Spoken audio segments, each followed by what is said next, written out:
So again, thank you so much for joining us this morning for this webinar on differentiation for all learners, tips and strategies. This is a continuation of a series that Jackie and I have been very honored to be able to facilitate the past couple of weeks in partnership with the North Carolina Department of Public Instruction. So we welcome any new members to the webinar series. And for those of you who are returning, welcome back.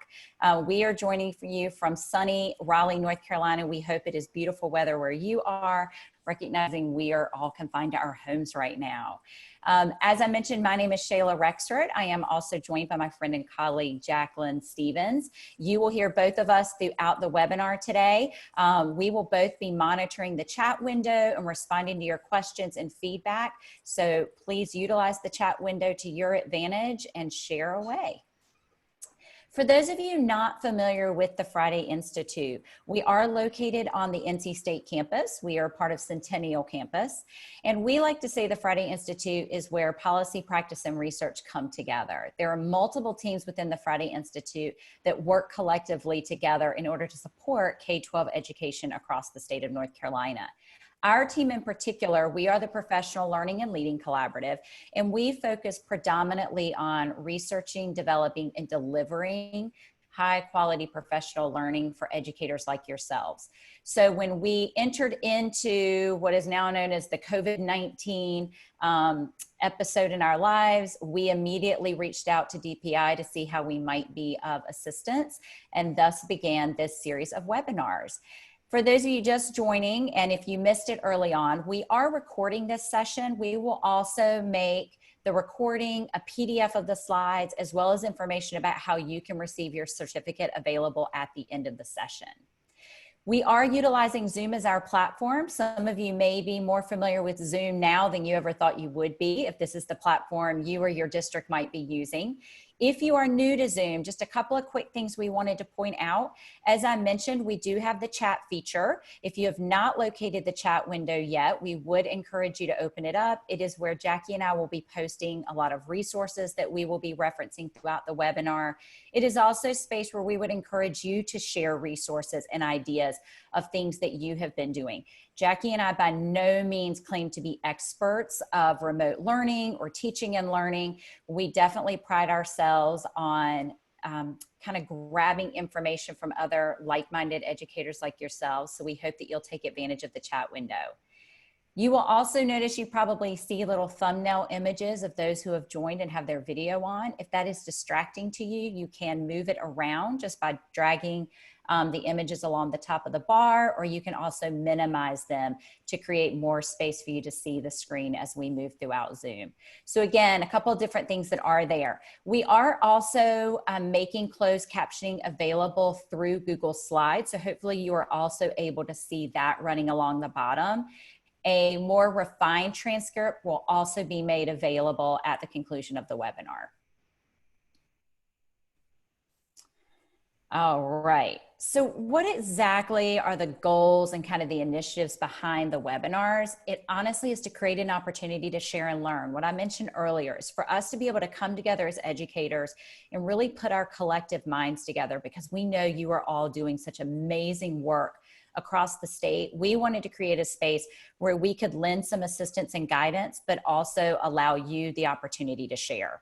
So throughout this webinar, we hope that you will be very open and respectful, that open-ended questions are asked and very much appreciated.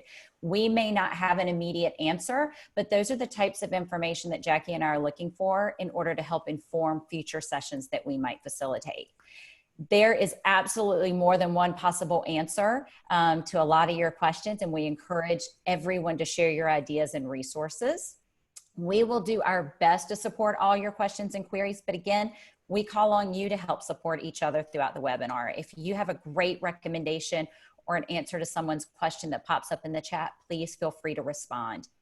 As well as focus on what is within your control and what is best for student-centered learning. Again, we know that you are all approaching remote learning from very different perspectives. Some of you may have already been doing some of this work before this happened. For some of you, this could be your first experience. We also recognize and respect that this is a very new venture for most of your students, if not all of your students. So again, just remembering the information that Jackie and I share, it is simply to be guidance and support. They are not mandates. Everything is completely optional, but we also hope that you will simply assess where you are in the process and what it is that you might need. In addition, when we started this work, we partnered with DPI in order to create a document to really provide you with additional guidance and support on these great instructional principles for remote teaching and learning. We're not going to go into detail with the document today. It is available, and Jackie will probably post the document, there it goes, in the chat window. But the graphic to the right really kind of summarizes what are those core principles, those core values that is important for us to remember as we are delivering remote learning. Also throughout the session, you will see little icons in the top right-hand corner of the screen.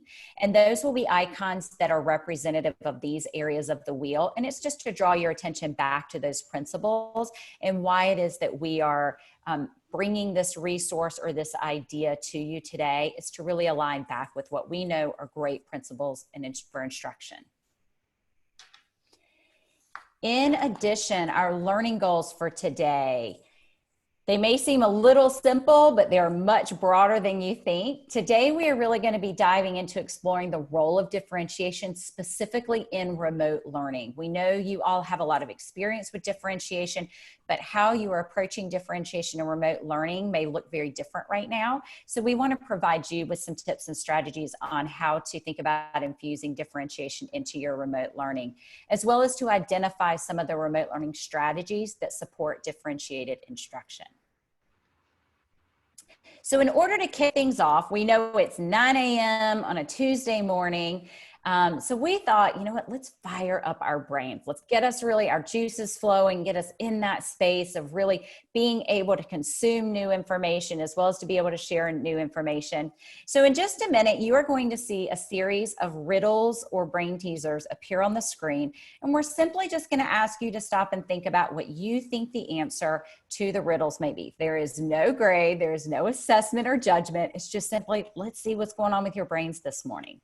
So here is your first one. Can you solve the riddle? I'll give you a couple seconds to study it.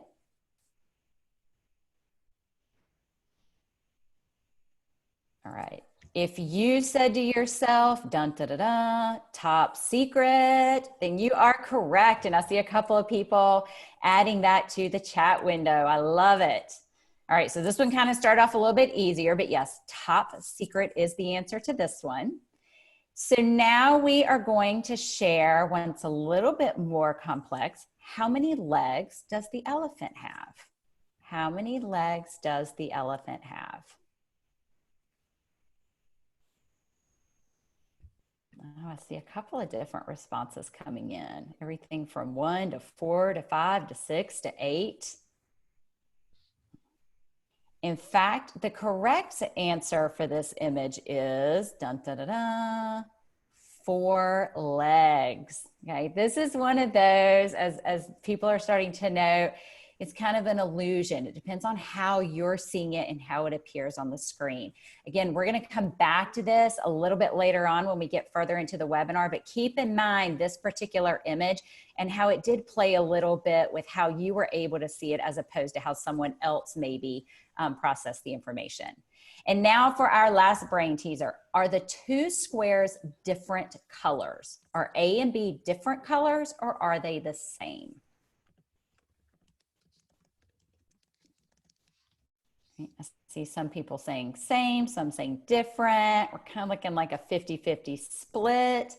This one is definitely a little bit trickier. It actually got me the first time that I came across it. But in fact, the 2 squares are the same color. And if you don't believe me, if you place your finger over the middle of the screen where the A and B are, and you'll see that Jackie just placed kind of an arrow there, you will actually see that they are the same color. And I see a couple of people posting, it's a shadow, it's a reflection. Yes, but again, for some of you, at first shot of looking at it, you immediately went, oh, they're 2 different colors.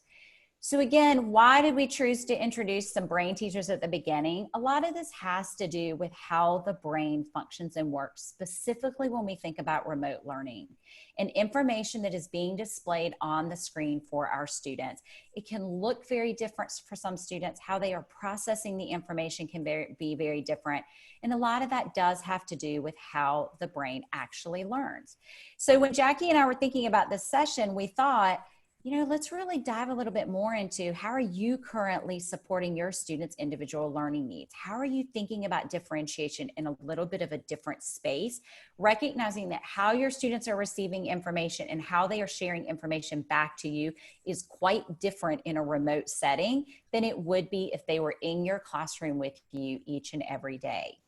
So what we're going to do is we're going to spend a little bit of time with this idea of understanding that every student can learn, just not on the same day or in the same way. And this is one of my all-time favorite quotes. It is one that I have kept very near and close to me over the years as I've transitioned through different roles in education, because it is really important to remember that we know every student does have the capacity to learn, but just not on the same day or in the same way. So how can we understand how students learn, how they process information? How can we understand the situations that they're dealing with at home? And how can we utilize our capacity to reach them remotely in differentiated ways to help them still understand and believe that they have the capacity to learn, and that you recognize that's okay. It's going to happen at different times of day, on different days, and in lots of different ways. So that is what we are going to dive into now. But in order to really understand this work, as I mentioned, we really have to understand how the brain works. So recognizing that we do not have endless amounts of time in order to dive into how the brain works, but also Jackie and I have done a lot of research. We've really spent some time taking a look at what exactly is happening when students take in new information or anybody receives new information. What can we do with that information? So this is going to be a rapid fire introduction and walkthrough to what's happening in the brain, but it will hopefully lend some help as we get a little bit further into our activities. So just to clarify, when we say the brain, we are specifically talking about things like the working memory, long-term memory, the sensory register, all the different components of the brain that we know have to work in partnership with one another, kind of as a marriage, in order for learning to start to happen. We absolutely recognize that for some of your students, they may have been identified with learning difficulties, which could be impacting different parts of the brain. But again, that's why understanding differentiation, but also how the brain works, can be so instrumental right now to being able to understand what they might be experiencing through remote learning.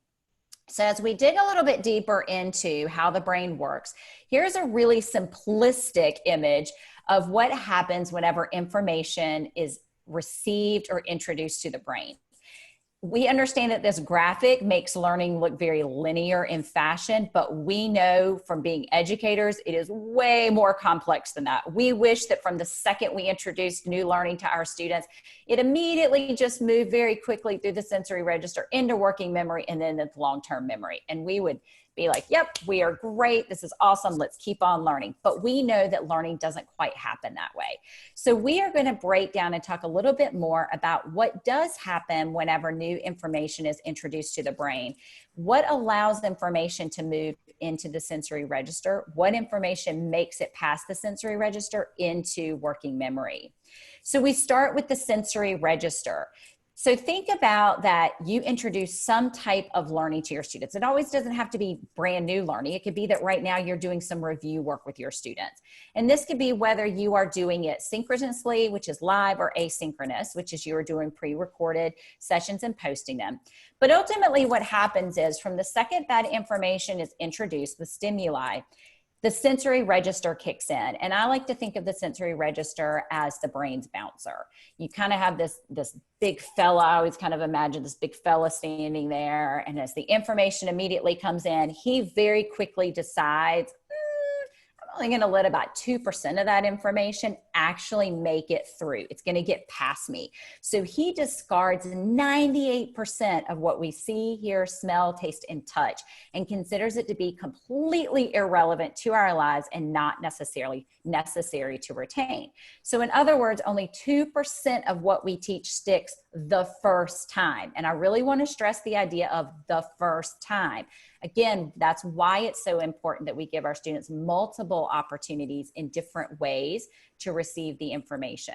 So let's talk a little bit about what happens with that 2% of information that does make it past the bouncer, makes it past that area into working memory. Once information makes its way through sensory register into working memory, your brain takes about 15 seconds. Okay, I'll repeat that, 15 seconds to determine if it will keep or forget the new information. Some of you might be sitting there right now going, so that's what's been going on with some of my students. That's why sometimes you can share something and literally 5 minutes later, you can reference back to it and some of your students look at you as if you've never said a word about it. It's because very quickly in that 15 seconds, their brain determined, this isn't really relevant to me. This isn't engaging. This isn't something that I really want to take on.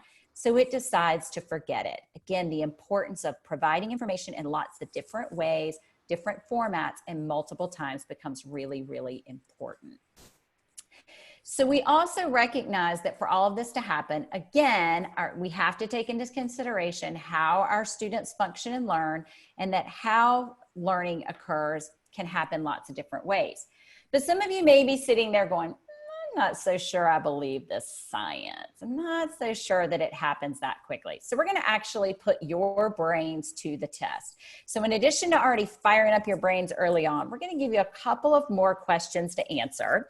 If you happen to have a piece of paper and a pencil or pen nearby, if you want to grab it, that would be great. If not, you can open up something on your computer, or you can just simply sit and process the information as we share it.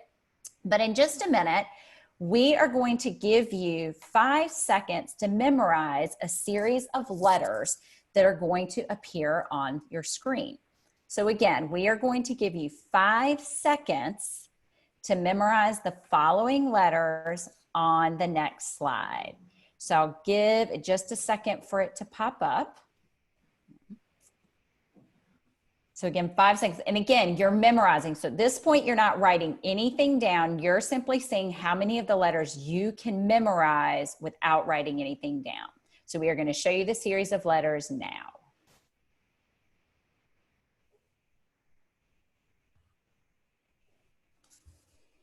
Okay, now you can write down what you are able to remember. From those series of letters, quickly jot down things that you remember from those series of letters.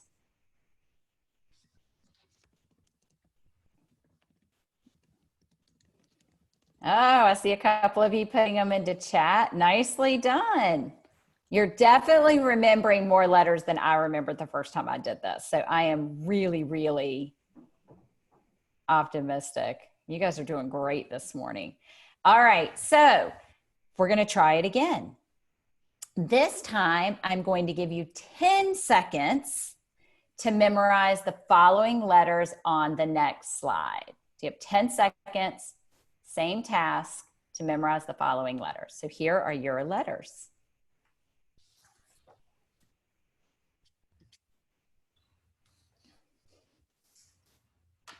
All right, let's see how well you did. Jot down what you remember.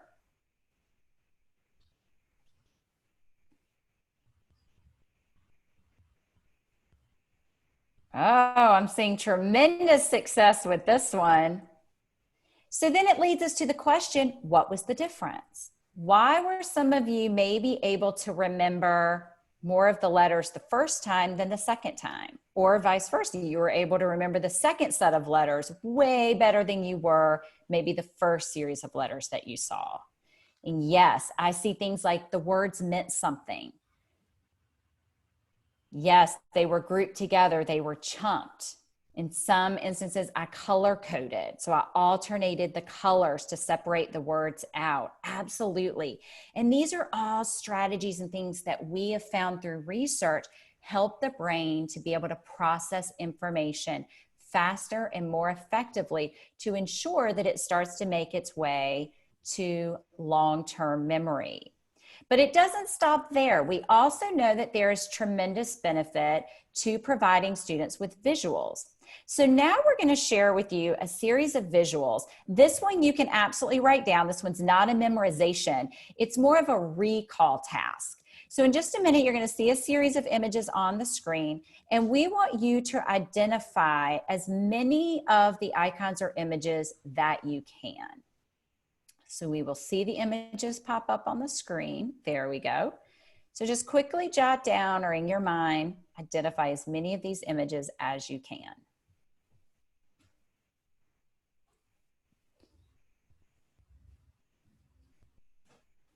All right, as we move to the next one, I'm curious to know if you answered the following way for these. So the very first one, up in the top left-hand corner, infamous Starbucks. The one below, if you answered Michael Jordan or Air Jordan, depending on how old you are and what you recall from that time period, McDonald's, Diet Coke, and Superman. Okay.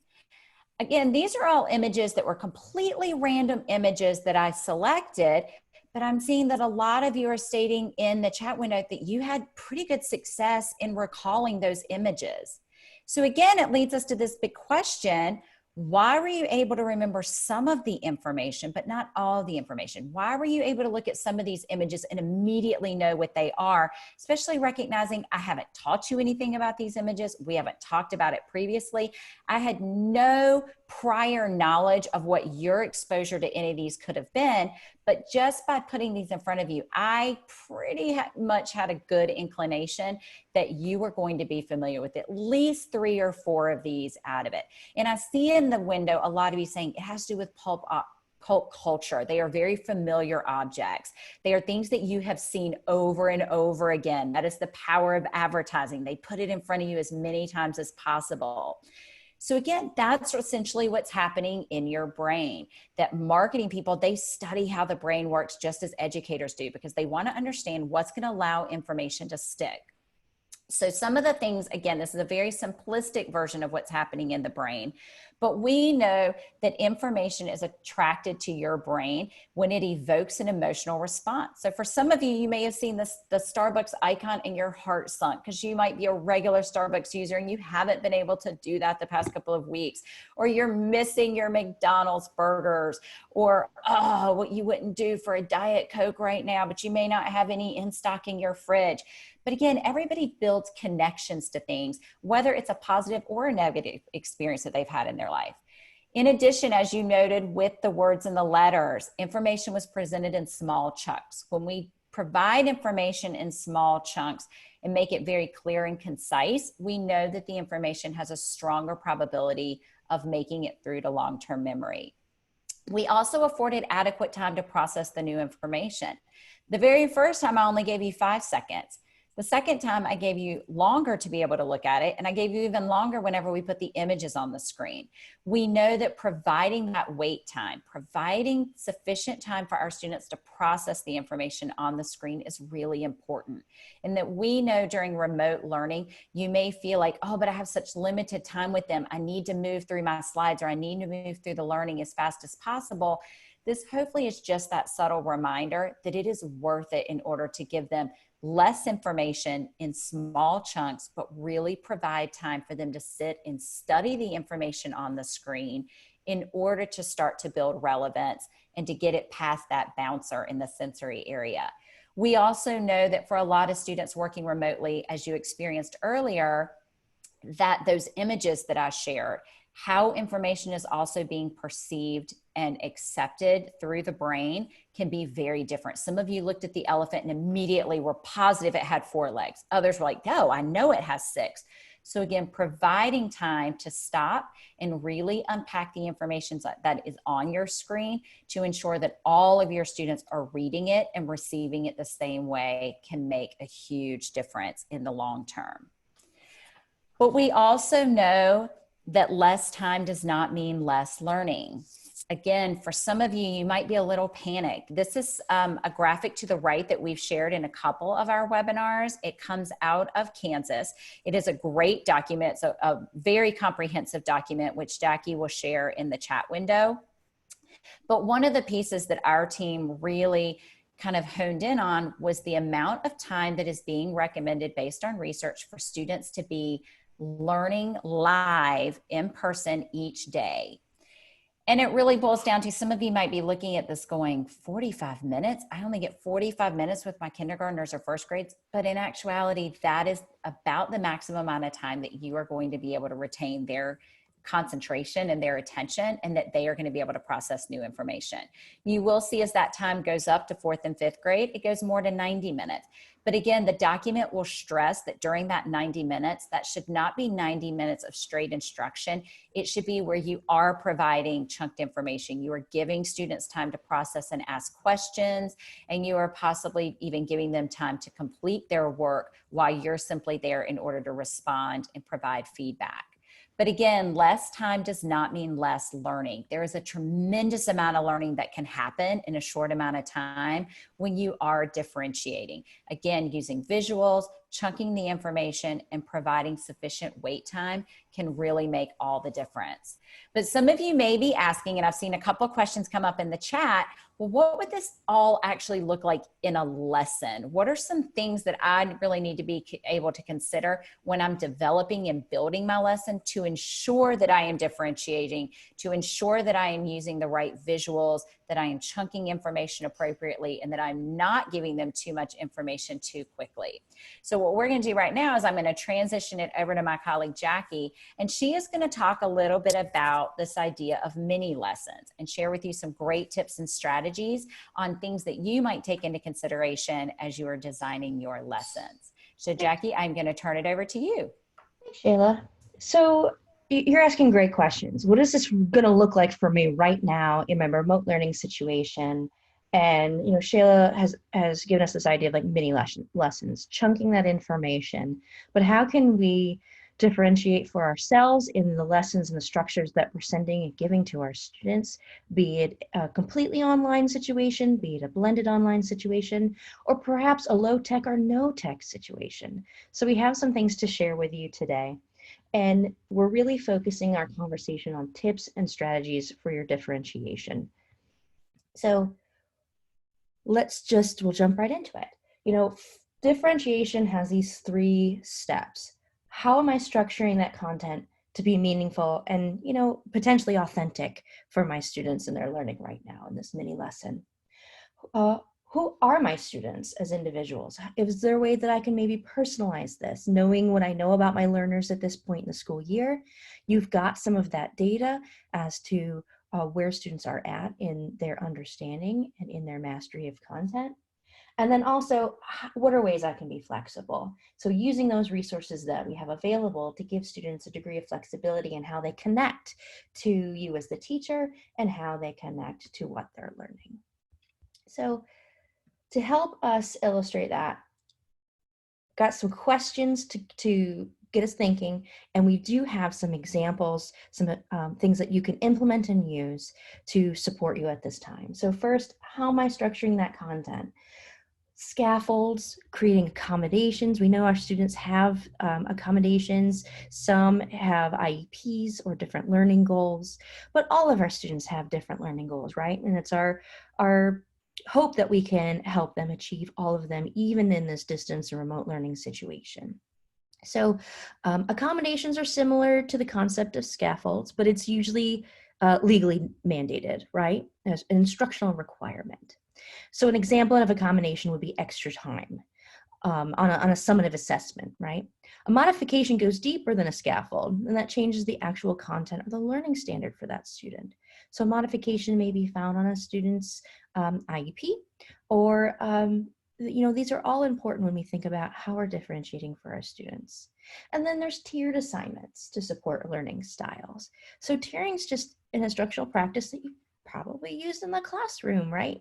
And it just shows students the opportunity to kind of take a journey towards that grade level standard that you're working toward.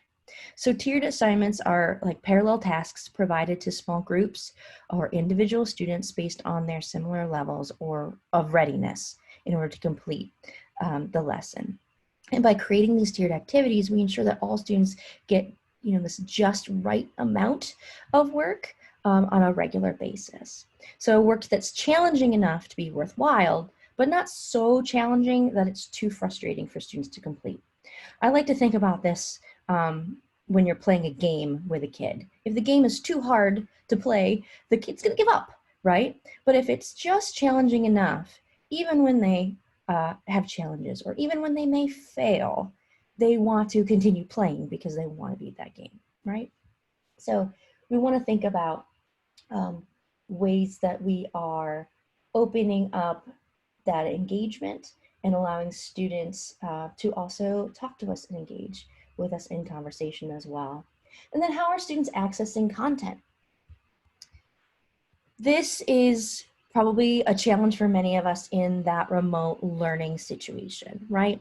This is probably either one of the easiest things or the most difficult things because our students, how they're accessing content, it depends on their learning environment, their connectivity. So the content is what the students need to know or how they will access this information. Some of you might be using learning management systems. We've talked a lot with elementary educators. They're using lots of Seesaw or Class Dojos or Google Classrooms. These are where the content is centrally located. Where can they find that information? And then allowing students to access that information, be it through videos, visual, or reading text. And we want to consider using a variety of content-specific resources for students to engage in. So blogs or websites or books that they can choose to read. So on the side of the screen, you can see choice boards, playlists, and task cards. These circles are linked, and you'll see we've talked a lot of educators in the last few weeks, and especially elementary educators. These are what you're saying that you're using a lot in order to help your students access content, but also keep it interesting. And then my third question for us to think about, just how you're doing it now and maybe some ideas that we'll get into, is how are students creating products to demonstrate their learning? Are students allowed to collaborate? Do they have that capability? Do we assign projects that mirror maybe some real world or career specific tasks, for example? It can't get more real world than right now. They're not in the four walls of your classroom. So we want to give students that opportunity and flexibility to think about how they want to choose to show us what they've learned. So in order to help us do that, we've come up with a structure, something that can support you in your lesson design, but then also be modified to support students in how they are engaging with the content. We've tried to keep it very simple and customizable because that's the goal. We want to be realistic. We want to keep it simple. So this was inspired and adapted from the work of Katie Mutaris, and she created kind of a flow chart or example. And in the chat, Shayla has just dropped in a Google document that has an expounded upon version of this little summary that we have on the slide. It also has some examples that we'll share with you in a moment. So definitely grab that Google document. That is yours to use, edit, create, make, and hopefully we're hoping that it's going to be simple enough that you can see how it can be applicable. So our mini lessons have to have at least three things. There has to be, number one, engagement, sharing that content with our students. There has to be a do. That's where the independent practice for our students comes in.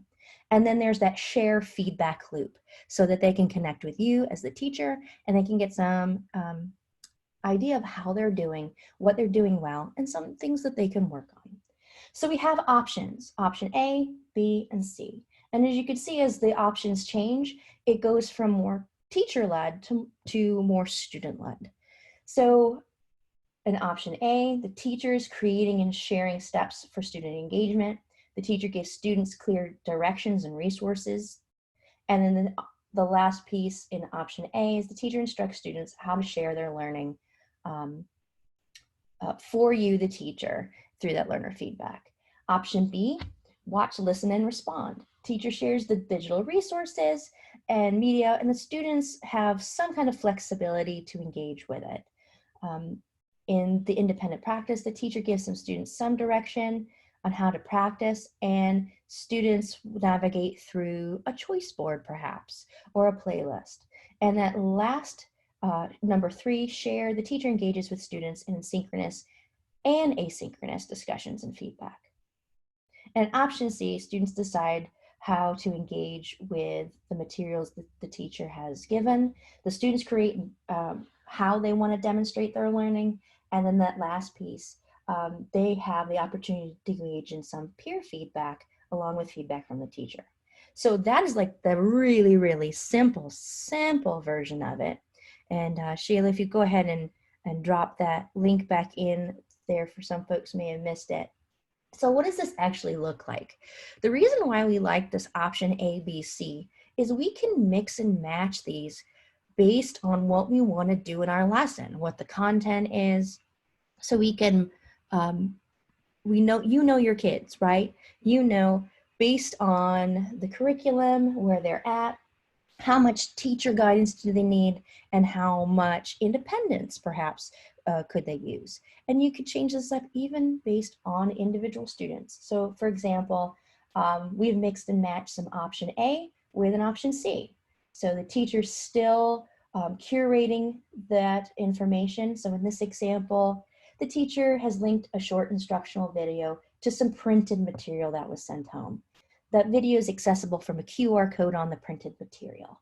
And in this really short 2-minute video, the teacher highlights the content, the skill to be learned, and models for that student. And then the teacher will pause in the video and say, okay, now you try. I have a 2-year-old son. He loves watching Dora the Explorer. And I realized this is what they do in that program. She will stop, look at the screen and go, okay, now you try. Or, all right, what do you think? And she pauses. It's awkward, but it works because there's a response, right? So you can think about that in your videos as well. Then there is the independent practice. So during synchronous class time, the students are going to demonstrate their learning using an online whiteboard. Whiteboard FI, for example, is a tool that teachers can use in real time with students. And the students are going to be asked questions, they can respond, and as the teacher, you're going to get some real-time feedback on where they are, right? And then lastly, back to option A for our feedback, demonstrate and try. Teacher gives the students the opportunity to create their own questions to ask their peers, and the students are going to make some comments on those questions drawn from their new learning, and the teacher's going to instruct students to share their own questions in their answer key in like Seesaw, for example. And these questions are going to be combined to create a fun challenge for the whole class. Everybody's answering everybody's questions together. So again, this is just an example of how we can mix and match that chart. Here's another example where we've mixed and matched all 3, depending on what you want to do. So we've started with option A to engage. Weekly videos shared by the teacher. Then students are connecting with that teacher's image and their voice. And that video is maybe like 3 minutes. We really recommend videos don't go beyond 3 minutes because our students are probably not going to want to watch beyond 3 minutes, right? And in that video, the teacher reviews highlights from the previous week, quick introduction of new content, and that video is created with Screencastify and a whiteboard application called Explain Everything. And when appropriate, that teacher is going to pause, instruct the students to respond verbally. Remember that Dora the Explorer example?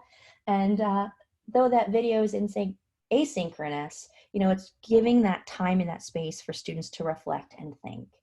Then they're asked to share in a Flipgrid that's linked to their Google Classroom. So you can see there's a little bit more tech, but you can also do these things with no tech or low tech. Option A for number 2, demonstrate and try. This is the teachers instructing how students to interact with resources in a tool called Wakelet, which is just a resource curation tool. That list is going to be a combination of links and videos, and students are using this as a choice board and how to use that material and access and practice. And then finally, number 3, in that shared feedback, students are encouraged to draw their own demonstration of their learning either on paper or using an online tool. And they can link that photo back to a class Padlet or in that Google Classroom or in Seesaw, and they ask for student peer feedback. So you could see they have that additional collaboration connection, but they're also looping back in with you, the teacher. And I know we're going back through these very fast, right? But that Google document has all of these spelled out with additional information and material to help support you. So that's how you can mix and match this for your lesson planning. But what if we created this as an option for our students, like a choice board? So if I gave this to my students, they're all engaging with similar content, but how they engage is their choice. So perhaps students engage with this choice board and they have to, maybe they choose to complete a column. They have to do number 1, number 2, number 3. Maybe they go down an option, maybe they work across, maybe making a tic-tac-toe, right? But they can choose what they want to do and how they want to do it, as long as they engage, do, and share. So the idea being that this can be simple, targeted, and customizable. So we'll drop that Google document back in the chat as well. And it is linked in the PDF that we'll be sharing with you at the end of our session as well. So any of the tools that I mentioned or tools in the examples, they are linked so you can additionally check them out. Our goal being, what can we do that can be very flexible, but also, since you're not there with students, give you the opportunity to really create some structure and clear direction while offering differentiation and choice. So we know, again, we want to clarify those instructions. We want to offer that motivation through that continual feedback. And we know that our materials can also extend the learning, reinforce the learning. But we had that great question earlier in our chat. What do we do when students are already done? Well, maybe, for example, maybe, you know, option C, and oops, click too far ahead. Option C might be an optional extension for those kids who want to do more and have more time. You can customize that to be whatever you need it to be in order to target that learning need, to target the student's need, and we wanted to just create something simple for you that you could make your own.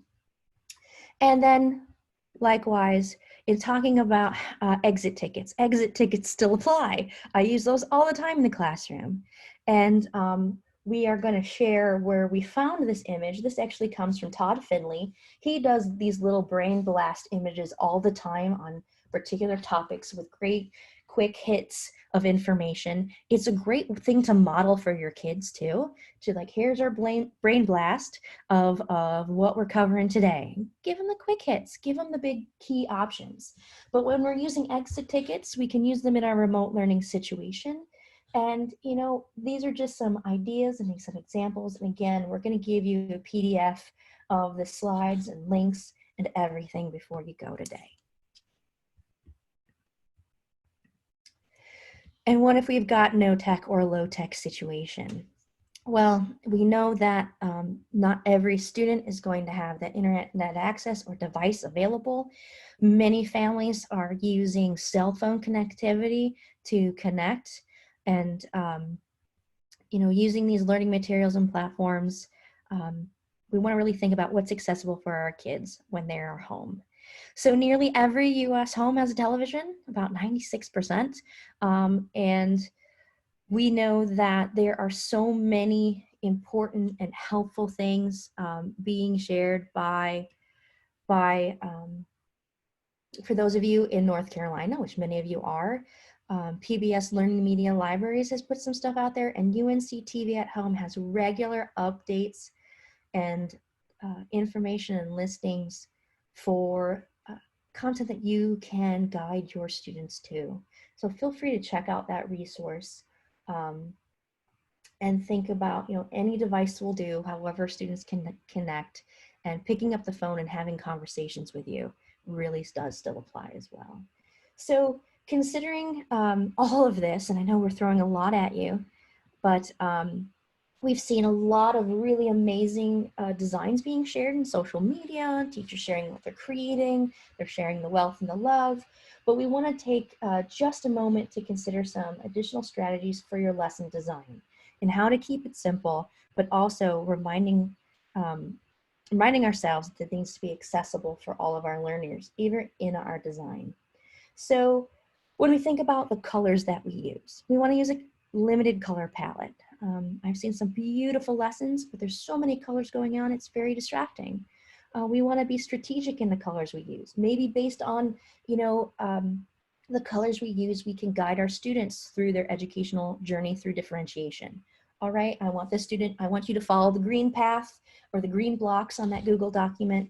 I want you guys to follow the blue. So you can use those things just as you would in the classroom when you're having students do stations and things like that. There's also a lot of classroom color psychology. The colors that you use can have an impact on how that information is being processed. So yellow, for example, increases creativity and attention. Brown can reduce feelings of fatigue and improve feelings of relaxation. So we've linked that that you can check out in the PDF for more information. And backgrounds. If you don't need them, don't use them. You can see this particular slide deck is very simple because we want you to hone in on the information, not on all the bells and whistles and stuff. Right now I'm using colored black backgrounds purposely to bring information forward and help separate so much information in such a small space. To help us with that, there are tools online. Web Aim Contrast Checker, for example, is a great tool. They also have a font checker, image accessibility checker. What they do is they will look and they at different colors and tell you, is there enough contrast? I saw some great lessons recently and they put white text on a yellow background. It was so difficult to read and frustrating. And it's a shame because it's really about the content, not what it looks like, right? So when we're using fonts, we want to avoid using all caps. Camel case, as you can see demonstrated there, is the uppercase letter and lowercase letters. Those all caps are not read by screen readers for students that have accessibility challenges. So we want to make sure that we're not using all caps, but using a camel case where appropriate. Screen readers will read those for our kids. And sans serif font, regular, plain, it maybe looks a little boring, but it's going to be easier for our students to read. And then likewise with images, we want to use images when they're purposeful, when they connect to the content, perhaps they increase engagement. On our slides, we're using some GIFs, right, to add a level of engagement or visualization to the things we're talking about, but we want to make sure we're using free stock images. So we've got links there to support you. But then also for additional accessibility needs, there are many, many resources out there. We've curated a few of them.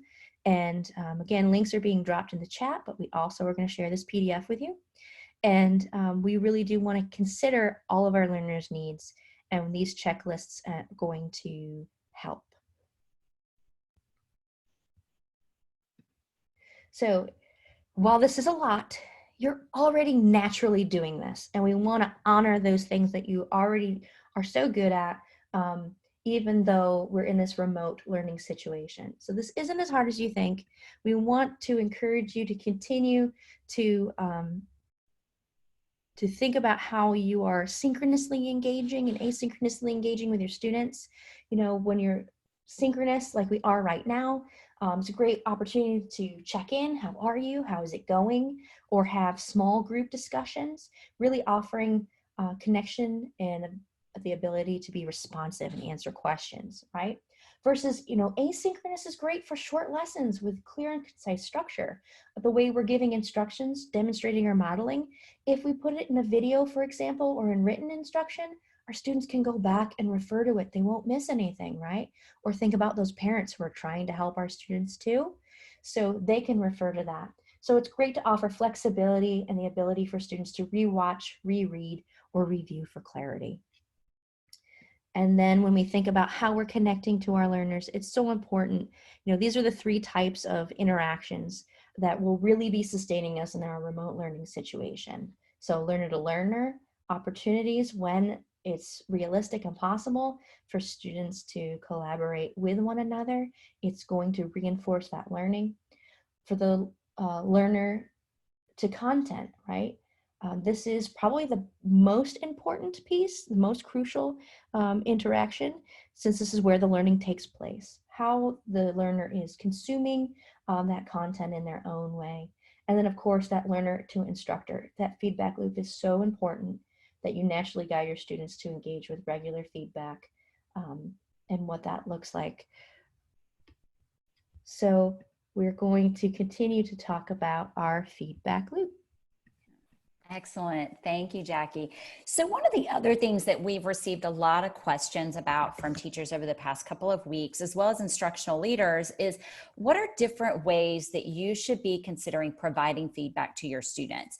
We absolutely recognize that a lot of districts have said we're not going to give solid grades right now, but that doesn't mean that our students don't still need constructive and productive feedback in order for them to stay motivated, but to also to maintain the learning process. So a couple of things that we wanted to share in regards to feedback. It's that it's really important when you are deciding to provide your students with feedback to simply ask yourself a couple of questions. What is the goal or the intent of completing the assignment or the task? If it is purely for fun and enjoyment and just to keep the students engaged, be conscientious of that when you are providing them with feedback, as opposed to if this is a critical skill that's needed for them to advance to the next grade. The feedback and how you provide that feedback and the things that you may ask them to go back and review or the questions you may ask could be very different. Also asking yourself, is it to provide remediation or is it to challenge existing or new learning? So again, stopping to kind of say to yourself, why did I give them the activity, the task, should really drive the type of feedback that you're providing to your students. One of the things that we briefly introduced in our last webinar were single point rubrics, and we got a lot of questions about them in the last session. So we thought we would spend a little bit more time kind of unpacking the anatomy of the single point rubric. So when you're first being introduced to the single point rubric, if this is your first introduction to them, we absolutely love them within our team. They really kind of were introduced to us by an educator named Jennifer Gonzalez. She hosts the blog called A Pedagogy. She was kind of the pioneer that introduced these rubrics to us. But we really honed in on these when we started to think about remote learning because they really provide a very simplistic process for students to understand what your expectations are, and then for them, their family members, or other educators to provide feedback.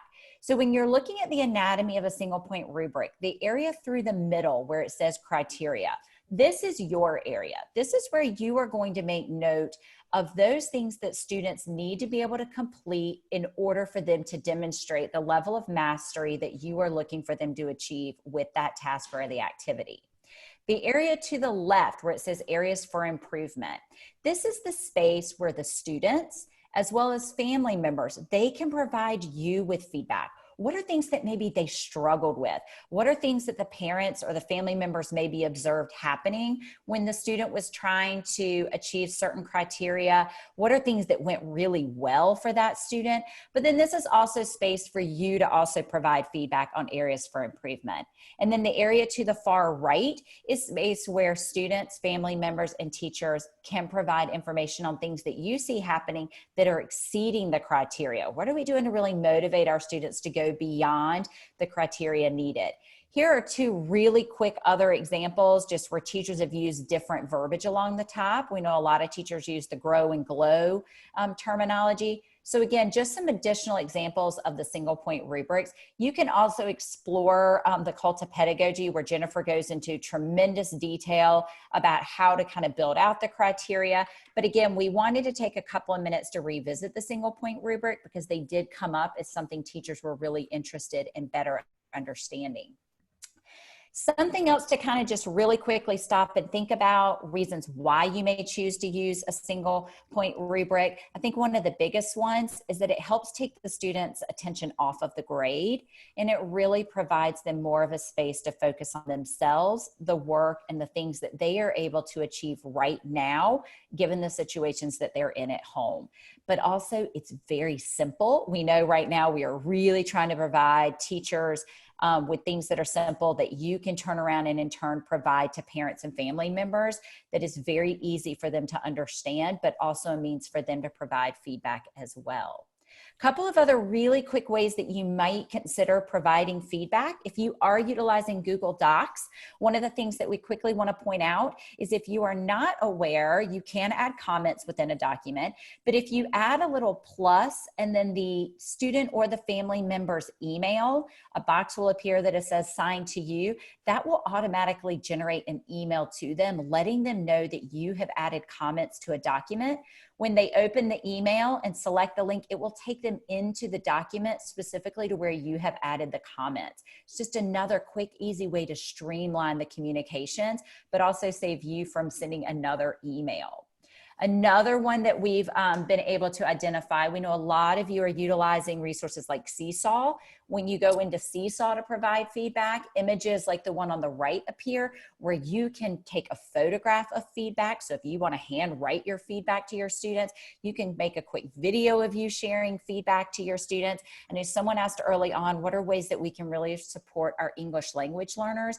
Anything that you can provide feedback in multiple formats is going to help them to be able to continue to hear you speaking the English language, but also for them to see the written text of what it is that you might be sharing in the video. So again, just some additional ways to think about providing feedback. Another one that we've seen success with are emojis. A lot of teachers are missing their stickers. They're like, my students respond so well when I give them an emoji or I give them a sticker on something. Replace that with emojis. What we love about emojis is that they're universally recognized, the faces, and that they're gender neutral. On the right is just an example of a rubric from PBL Works, our friends at the Buck Institute, where they give a really quick assessment that the students can take for themselves, or the parents could easily sit with their child and say, would you give this one smiley face, two smiley faces, or three, or would you give it a frowny face? Did you like this activity? Did you do well with it? How did it work for you? So again, something that can also support our English language learners, because the emojis, the faces, are something that they can also recognize and respond to. So again, we recognize that was a really quick kind of overview of feedback. If you are in need of additional ideas on feedback, we encourage you to please share that in the survey, which we're going to give you in just a minute. Because again, these are things that we can continue to build on. But ultimately, we wanted to share this closing comment before we go into how you can get your certificate and the recordings. But it really is this idea that you are your students' virtual champion right now. And to stop and recognize that the feedback that you provide to them in a day, it could possibly be the most positive feedback that they receive that day. We recognize that stress is exceptionally high within a lot of households right now, depending on the things that they are dealing with. So although family members or parents, it may be completely unintentional, they may not be providing a lot of positive feedback right now, but you could be that person that really helps a student get through this situation and continue to be motivated to learn every day. So again, we thank you for joining us. As we wrap up, we recognize that we are approaching the 10 o'clock hour. We wanted to provide you with a couple of links for things that some of you have asked about. First and foremost, we would absolutely love your feedback on this session, as well as future sessions. We are continuing with the series the next couple of weeks. So in just a second, you will see a link for the survey appear on the screen. It will also pop up in the chat window. One thing to note, we've started to receive some questions about it, and that is how long do you have to complete the survey in order to receive your certificate? We are providing 3 days. So 3 days from today, if you complete the survey, you will receive an email in a couple of days with your certificate. So you do not automatically receive the certificate when you complete the survey. It will generate an email to you with that certificate, but you will have 3 days in order to complete that and receive your certificate. In addition, we are making all of the resources available on our remote learning website. If you give us a couple of days, we will get the recordings posted as well as transcripts, but you can also access a PDF of the slides from this particular site, and that link has also been dropped into the chat window. And we hope that you will join us back again. On Thursday, we are going to launch another webinar, still discussing differentiation, but we are going to dive a little bit more into models and foundations for differentiation, so providing even more resources and support for differentiation. We will kick that off on Thursday, and we will do a repeat of that the following Tuesday. So the times are up there on the screen. We do encourage you to register so that you'll get updates and reminders. And lastly, DPI is providing coaching support. If there are things within this webinar that you want to dive into deeper, or you still have questions or concerns about, you can register to join one of their coaching sessions. The next one that they will be hosting specific to this webinar is on this Wednesday, April 22nd from 10 to 11 a.m.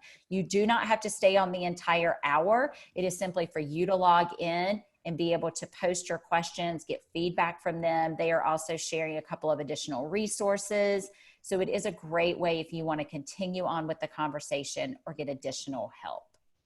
So again, we recognize we just shared a lot of information with you. Jackie's going to put a screen up that has all of the links out there again. We will also continue to post them in the chat window, but we do want to be respectful of your time, recognizing we are at 10:02. Again, we thank you so much for joining us. Jackie and I will stay on for a couple of minutes. We will leave this slide up. If you have any questions, feel free to pop them into the chat window. Hey Shayla, can you go ahead and add those links into the chat window? I'm having a technical issue, which is locking my computer keyboard. Absolutely. Thank you. So folks, give me just a second. I will get those popped out into the chat window. But also, again, if you do have any additional questions, we are happy to stay on for a couple of minutes. For those of you who do need to drop off to join other meetings or activities, we so appreciate you joining us today, and we hope to have you back on Thursday. And I will continue to repeat dropping the links in for those who may be missing it. And we'll go ahead, instead of the Go link or the short link for that survey, we'll grab the